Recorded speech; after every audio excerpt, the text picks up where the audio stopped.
Chapter को शुरुआत में दिखाया जाता है कि जो ये बस होता है, चूहे ने इसे पीछे की तरफ से पकड़ा होता है और ऐसा लग रहा है कि ये कभी भी इस बस को ब्रिज के नीचे फेंक देगा।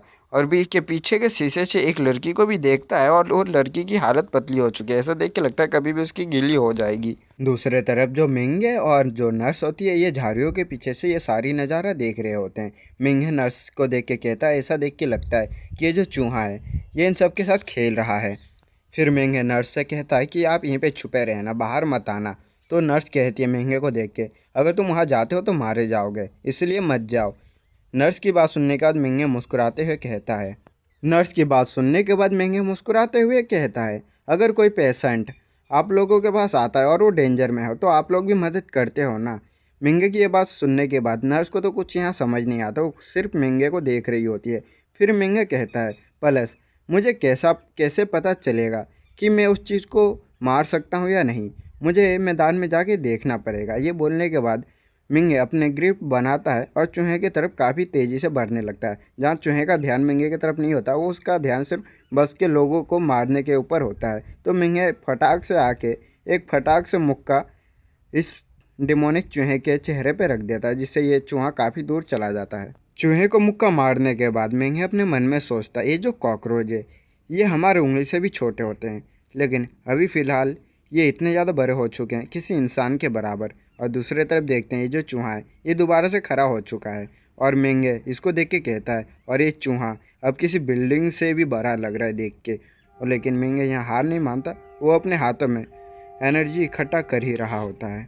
अपने हाथ में एनर्जी इकट्ठा करते हुए मन में सोचता है, अगर इस चूहे का मुझे एक भी अटैक लगा तो मेरी कई सारी हड्डी टूट जाएगी और शायद ऐसा भी हो कि मैं इससे फिर बाद में ना लड़ पाऊँ। इसलिए पहले मुझे इसके अटैक से सर्वाइव करना पड़ेगा, कैसे भी करके बचना पड़ेगा। और चूहा इसके ऊपर अटैक भी करता है कई सारे। मिंग इसके अटैक से डॉज कर रहा होता है और उसके माइंड में यही बात होता है कि फ़िलहाल उस चूहे को इस बस में जितने भी लोग हैं इन सब से दूर करना पड़ेगा। तो मिंगे ऐसे ही करके अपनी धीरे धीरे दूरी बना रहा होता है। और इस चीज़ को देख के कि ये जो चूहा है ये मिंगो को मार नहीं पा रहा, इससे चूहा काफ़ी ज़्यादा भड़का हुआ होता है और भी कई सारे अटैक कर देता है। लेकिन मिंगो को जैसे ही एक मौका मिलता है एक और मुक्का इस चूहे के चेहरे पे मार देता है। ये मुक्का काफ़ी ज़्यादा पावरफुल रहता है, जिसके वजह से ये जो चूहा होता है ये काफ़ी दूर तक घिसटते हुए जाता है। मिंगे के इस पावरफुल ब्लो को खाने के बाद चूहे को देख के लगता है कि ये चूहा ही पे मर चुका है। लेकिन मिंगे जब फाइनल ब्लो इसे मारने के लिए आ ही रहा होता है, उसी टाइम मिंगे को कुछ समझ आता है और वो सोचता है कि नहीं, ऐसा नहीं हो सकता, ये जो चूहे हैं ये काफ़ी ज़्यादा चालाक होते हैं, शायद ये मरने का नाटक करता है। ये सोच के वो एक कदम पीछे ले लेता है और उसी टाइम चूहा जो होता है ये अपनी आंखें खोल लेता है, दोनों गाड़ियों को उठा के मिंगे को दबा के मारने की कोशिश करता है। लेकिन मिंगे इसके अटैक से बच जाता है। इसको देख के चूहा और भी ज़्यादा भड़क जाता है और मिंगे के ऊपर कई सारे अटैक करने लगता है। मिंगे अपनी जान बचाने के लिए चूहे से भाग रहा होता है। मिंगे जब भाग रहा होता है उसी टाइम मिंगे मन में सोचता है, मेरे इतने पावरफुल पंच मारने का भी कोई फ़ायदा नहीं हुआ, इतने से ये जनरल रैंक का जो मॉन्स्टर है ये यहाँ पे नहीं मरने वाला। वो भागते हुए आसपास देखता है जहाँ पे पेट्रोल गाड़ियों के बीच में से लीक हो रहा होता है और जो ये जायंट रेड चूहा होता है ये मिंगे के ऊपर कई सारे पंच कई सारे अटैक लॉन्च करता है, जिसके वजह से ये जो चूहा है इसकी भी शायद स्टेमिना जो है वो यहाँ पे जवाब दे रही होती है। ये यहाँ पे काफ़ी ज़्यादा थक चुका होता है और हर जगह पेट्रोल यहाँ पे फैला हुआ होता है। अब मुझे ये तो नहीं पता कि मिंगे के हाथ में यहाँ लाइटर कैसे आता है, और पूछना भी मत कमेंट करके क्योंकि मुझे नहीं पता, शायद सिगरेट पीता हो या कुछ, कह नहीं सकते। बाकी मिंगे लाइटर को जलाते हुए पेट्रोल के ऊपर फेंक देता है और दूसरे तरफ जो ये नर्स होती है ये डॉक्टर के पास आ चुकी होती है और कहती है, डॉक्टर जाओ, क्या आप ठीक हैं? नर्स को देखने के बाद डॉक्टर जाओ कहते हैं, नर्स सॉन्ग, क्या आप ठीक है? लगता है आप भी वहाँ से सही सलामत बाहर आ गई।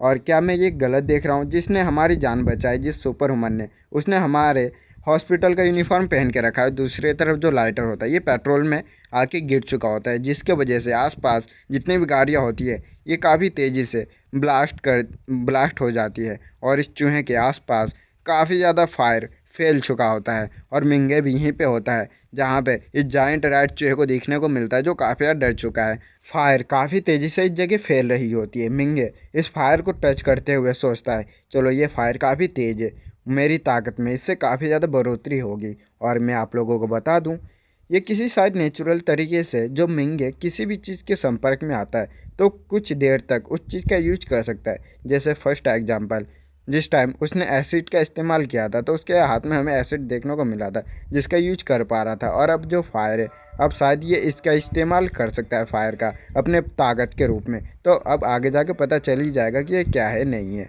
तो फायर का यूज करते हुए मिंगे ने काफ़ी पावरफुल पंच बना लिया होता है यहाँ पे।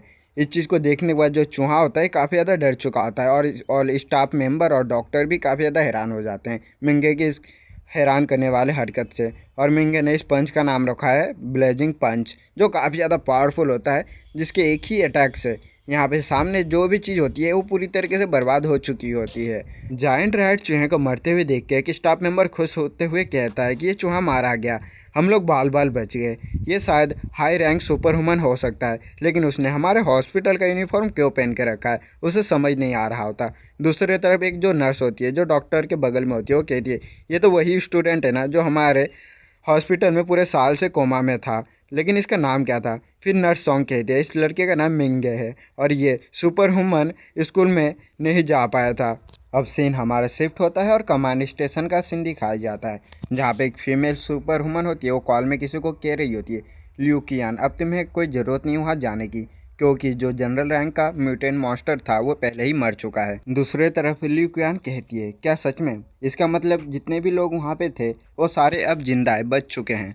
ये कैट की तरह दिखने वाली सुपर ह्यूमन कहती है शायद उनकी तरफ कोई जा रहा हो और उसी ने उन सबको यहाँ पे बचा लिया है। अब देख के लगता है कि अब वहाँ पे सब कुछ सही है। तो ल्यूकियान कहती है कि किसने उस जनरल रैंक के मॉन्स्टर को मारा है, मुझे पर्सनली उसे थैंक यू कहना है। वैसे इस लड़की को देखने के बाद आप लोगों को याद आ गया होगा कि ये कौन है, और याद ना आया हो तो रात में चने खा लेना या फिर बादाम खा लेना, याद आ जाएगा। कैट वाली सुपर ह्यूमन कहती है मुझे नहीं पता, उसका नाम लिस्ट में नहीं है, शायद इस बच्चे ने ऐसा काम नहीं किया है, तो शायद वहाँ कोई मजबूत सुपर ह्यूमन पहुँच गया होगा। फिर ये ल्यूकियन से कहती है क्या तुम्हें पॉल्यूशन का सोर्स मिला, तो ल्यूकियन कहती है कोई जवाब नहीं देती है। तो इसका मतलब हमें फ्यूचर में और भी म्यूटेंट मॉन्स्टर का सामना करना पड़ेगा, जितनी जल्दी हो सके हमें नैनचोंग में सारे लोगों को जगह खाली करवाना पड़ेगा और उस जगह को सेल करना पड़ेगा। इन दोनों के बात के बाद हमारा सीन शिफ्ट होता है और रेस्क्यू स्टेशन का सीन दिखाया जाता है, जहाँ पे नर्स सॉन्ग मिंगे के हाथों में पट्टी लगाते हुए कह रही होती है आज तुम कमाल के थे, अगर तुम नहीं होते तो शायद हम लोग आज जिंदा बच पाते। मिंगे के साइड में एक लड़की होती है जो गार्ड से कह रही होती है मेरा भाई अभी भी बेहोश है, मुझे अंदर जाना है, मुझे अपने भाई को देखना है। इस लड़की की बात सुनने के बाद गार्ड कहता है कि मैम अंदर जाना अलाउ नहीं है क्योंकि ये जगह सील्ड हो चुकी है, सुपर ह्यूमन और जो ट्रांसपोर्ट वाले हैं वही अंदर जा सकते हैं, ये जगह काफ़ी ज़्यादा डेंजरस हो सकती है। मुझे फ़र्क नहीं पड़ता, मेरा भाई अभी भी अंदर होगा, मुझे जाना है उसे बचाने के लिए। और उसके आंखों से काफ़ी ज़्यादा मोटे मोटे आंसू गिर रहे होते हैं। क्या आप मुझे सिर्फ अंदर जाने नहीं दे सकते, मेरा भाई काफ़ी ज़्यादा छोटा है, काफ़ी ज़्यादा मासूम है, वो हॉस्पिटल में काफ़ी टाइम से बेहोश पड़ा हुआ है, वो अभी काफ़ी ज़्यादा जवान है, मेरा एकलौता भाई है वो। और ऐसे कह के रो रहा होता है, रो रही होती है। मेरा भाई ने अब तक तो किसी लड़की का हाथ भी नहीं पकड़ा है। मिंगे तुम बस इंतज़ार करो, तुम्हारी बड़ी बहन तुम्हें बचाने के लिए आ रही है, बेशक मुझे अपनी जान देनी पड़ी लेकिन मैं तुम्हें बचा के रहूँगी। यह बात सुनने के बाद मिंगे का तो मुँह ही खुला का खुला रह जाता है। मिंगे जैसे ही अपनी बहन की बात सुनने के बाद खड़ा होता है तो उसकी बहन की नज़र उसके ऊपर पड़ती है और उसकी बहन उसे इधर से उधर सही तरीके से देख रही होती है और फिर उसे गला लगाते हुए कहती है तुम फाइनली उठ गए मिंगे, तुम्हें पता है तुम्हारी बड़ी बहन को तुम्हारी कितनी ज़्यादा चिंता हो रही थी। फिर मिंगे अपने बहन के बारे में सोचता है कि जब मैं बेहोश था मेरी बहन जिसने कई सारे जॉब उस टाइम पे पकड़े और हॉस्पिटल का बिल देने के लिए उसने कभी आराम नहीं किया, बस डे नाइट हमेशा पार्ट टाइम जॉब करती रही और हमेशा मेरा इंतज़ार करती रही कि मैं कब उठूं। इन्होंने मेरा काफ़ी ज़्यादा ध्यान रखा है। तुम चिंता मत करो सिस्टर, मैं फ्यूचर में जाके तुम्हारा ध्यान रखूँगा। और वो भी गले लगा लेता है अपने बहन को और उसकी बहन काफ़ी ज़्यादा रो रही होती है। अब हमारे सीन शिफ्ट होता है और कई सारे घर हमें देखने को मिलता है, या कह लो एक बिल्डिंग जिसमें मिंगे सो रहा होता है।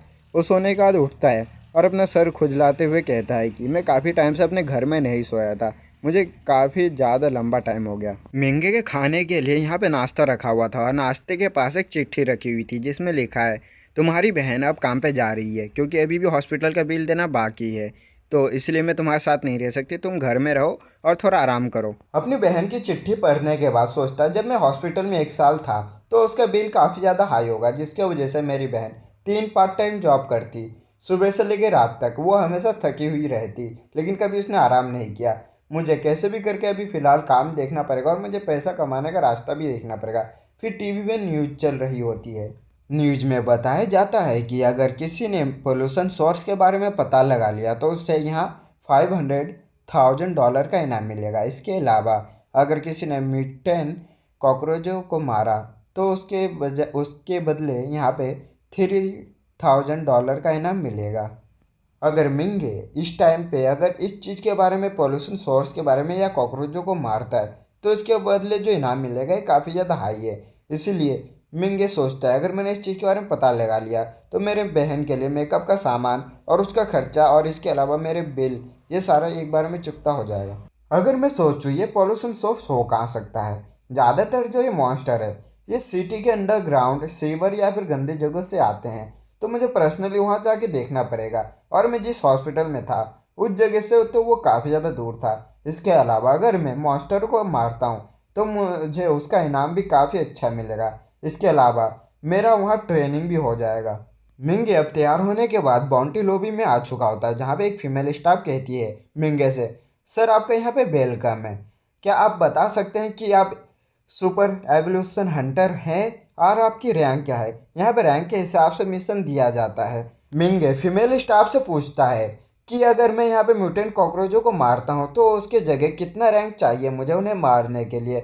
मिंगे की बात सुनने के बाद फीमेल स्टाफ कहती है, सर आपको ज़्यादा कुछ करने की ज़रूरत नहीं है, बस आपको आपकी एबिलिटी दिखानी है हमें।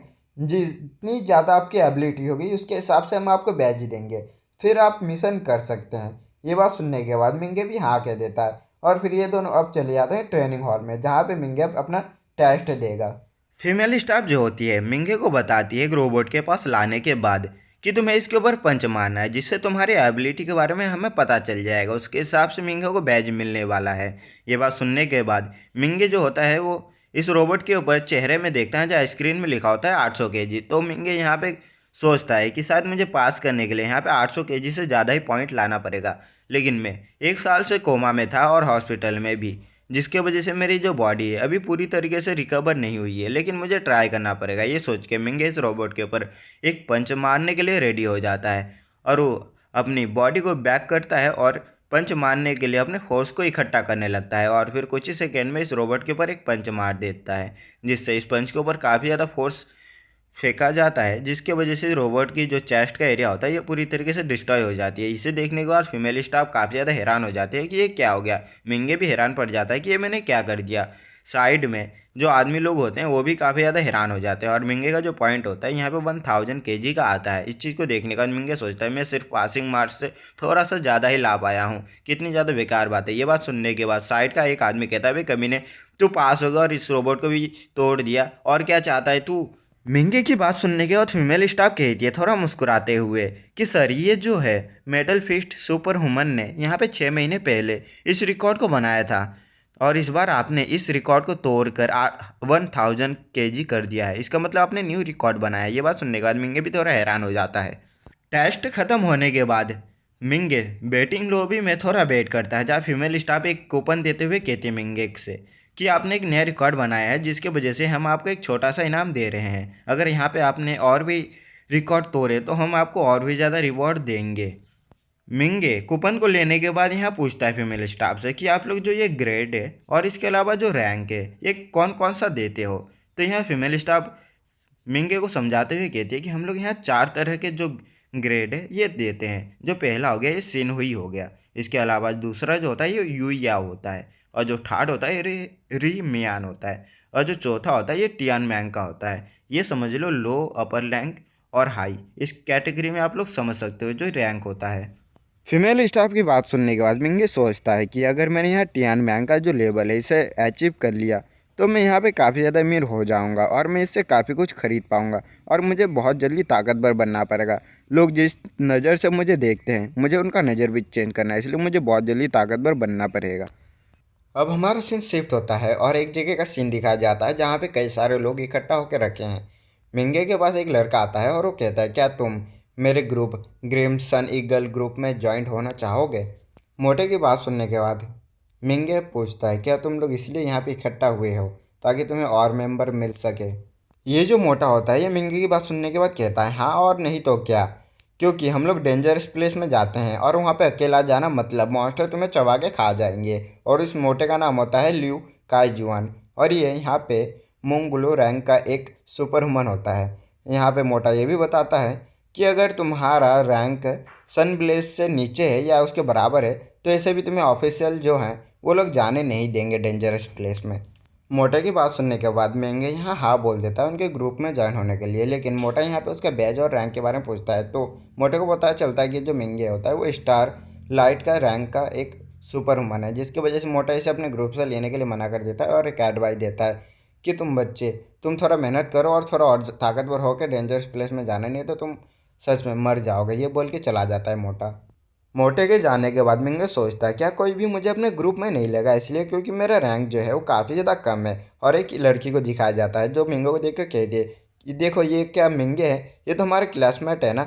और बाकी लड़के भी पहचान लेते हैं मिंगे को। और फिर ये नीले वाल वाला लड़का कहते हैं तो मिंगे है, इसे लगता है कोई अपने ग्रुप में नहीं लेगा, इसके जैसे बेकार लड़के को लेगा भी कौन अपने ग्रुप में। और फिर ये लड़की होती है, ये मिंगे को अपने पास बुला लेती है। जब मिंगे इनके पास आ जाता है तो लड़की पूछती है कि तुम हॉस्पिटल से डिस्चार्ज कब हुए, हम तो कोमा में थे ना। तो मिंगे बताता है कि ये अभी कुछ ही दिन हुए हैं।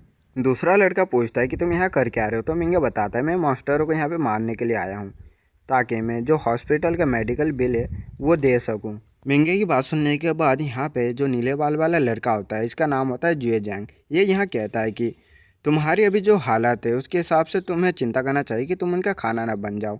तुम यहाँ पे ऐसे भी काफ़ी ज़्यादा कमज़ोर हो, तुम है रिस्क लेने के लिए यहाँ पे कोई ज़रूरत नहीं है। मिंगे को जिस लड़की ने पहले बुलाया था उस लड़की का नाम होता है लिन यू। ये यहाँ पे काफ़ी ज़्यादा चिंता कर रही होती है मिंगे के बारे में। और नीले नीले बाल वाला लड़का फिर यहाँ बकचोदी करने लगता है तो लिन यू कहती है कि तुम अपना मुंह बंद करके रखो, मिंगे अभी हॉस्पिटल से आया है, उसे हमारी ज़रूरत है, उसे काफ़ी ज़्यादा अर्जेंट है, हम उसके पुराने क्लासमेट है तो इसके बदले हम उसकी मदद तो कुछ कर ही सकते हैं। फिर वो मिंगे के सामने एक ऑफ़र रखती है कि तुम हमारे ग्रुप में आ जाओ।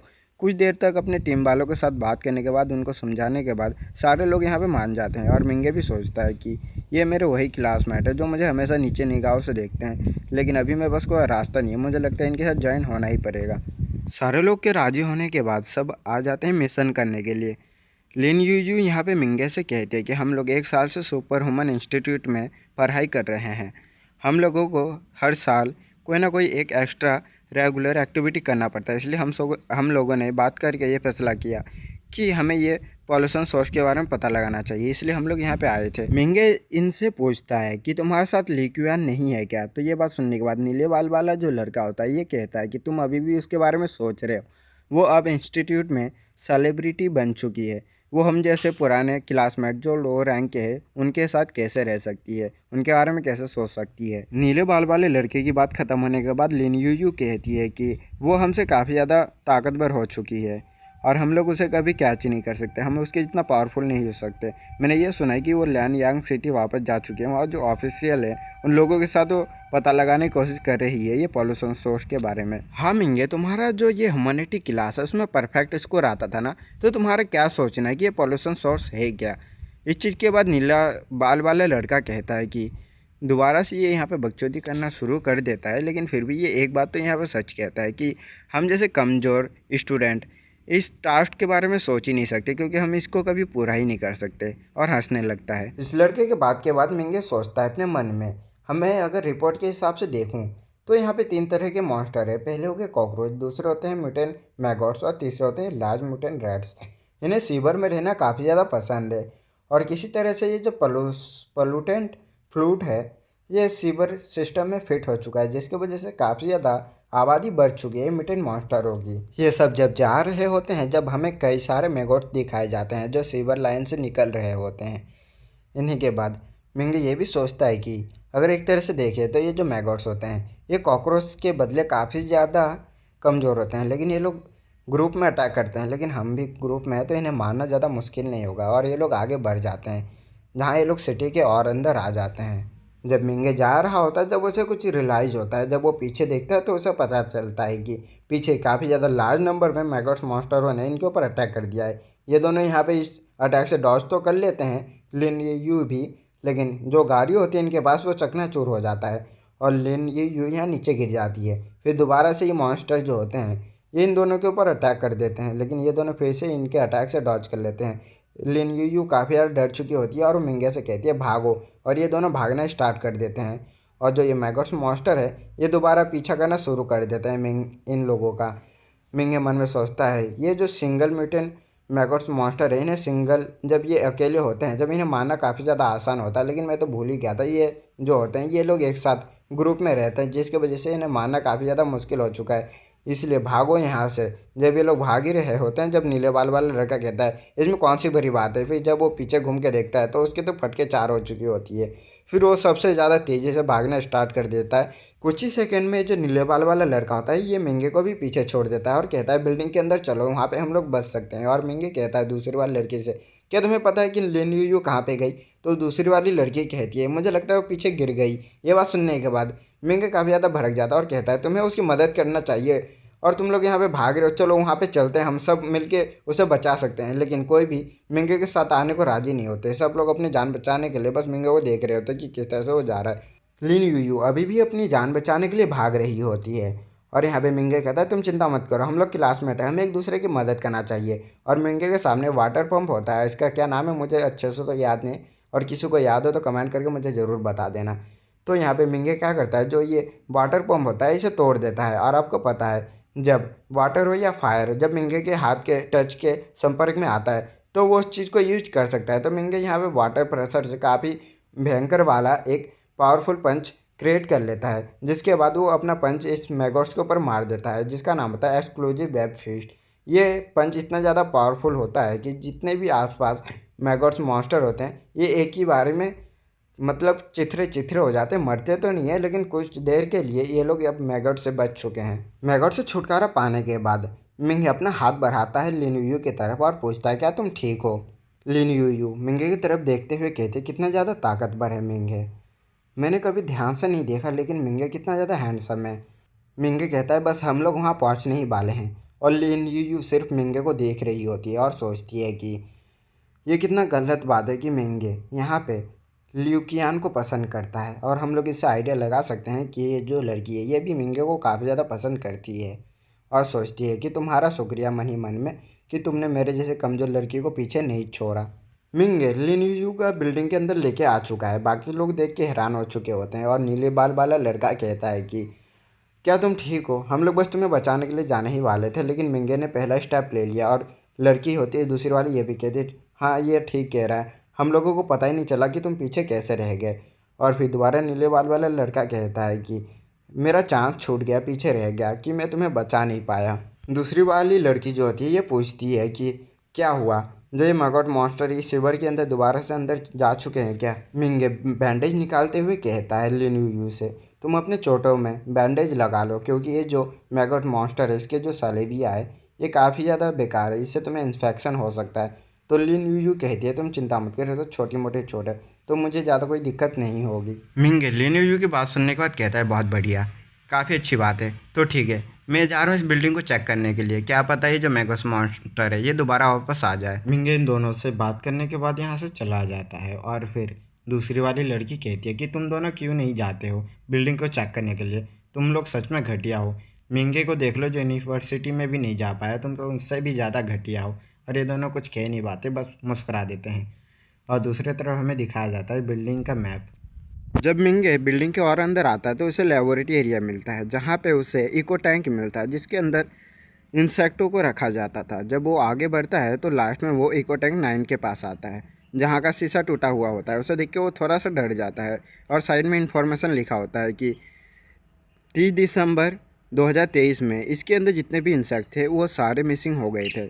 इस चीज़ को पढ़ने के बाद मिंगे सोचता है इसके ऊपर इन्वेस्टिगेशन चल रहा था। खैर ये तो 6 महीने पहले की बात है, मैं तो बेमतलब का डर रहा था कि यहाँ पे मॉन्स्टर हो सकते हैं, ये इंसेक्ट ऐसा तो हो नहीं सकता कि ये भी म्यूटेंट मॉन्स्टर बन गए हो। फिर ये सोच के मिंगे अब यहाँ से आगे बढ़ जाता है।